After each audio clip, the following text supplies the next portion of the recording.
జై భారత్, జై తెలంగాణ, జై కేసీఆర్, జై కేటీ రామన్న. పెద్దపల్లి జిల్లా బీఆర్ఎస్ పార్టీ నాయకులందరికీ కూడా విజ్ఞప్తి. రేపు స్వాతంత్ర దినోత్సవ వేడుకల్లో భాగంగా బీఆర్ఎస్ పార్టీ కార్యాలయం పెద్దపల్లి జిల్లా తెలంగాణ భవన్లో ఉదయం 11 గంటలకి జెండా ఆవిష్కరణ కార్యక్రమం ఉంటుంది.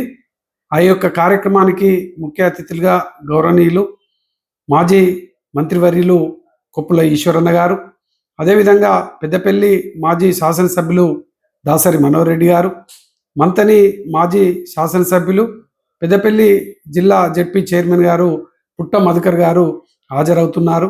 కావున పెద్దపల్లి జిల్లాలో ఉన్నటువంటి జెడ్పీటీసీ, మాజీ జెడ్పీటీసీ సభ్యులు, మాజీ ఎంపీటీసీలు, మాజీ సర్పంచులు, మాజీ ఉప సర్పంచులు, మాజీ వార్డు మెంబర్లు, అదేవిధంగా సొసైటీ చైర్మన్లు, డైరెక్టర్లు, బీఆర్ఎస్ పార్టీ గ్రామ శాఖ అధ్యక్షులు, అనుబంధ సంఘాల అధ్యక్షులు, అదేవిధంగా పట్టణ అధ్యక్షులు, పట్టణ శాఖ అధ్యక్షులు, మండల అధ్యక్షులు, మండల అనుబంధ సంఘాల అధ్యక్షులు, ఉద్యమకారులు అందరూ కూడా ఈ యొక్క స్వాతంత్ర వేడుకలలో తెలంగాణ భవన్లో ఉదయం హాజరు కావాలని విజ్ఞప్తి చేస్తా ఉన్నాను.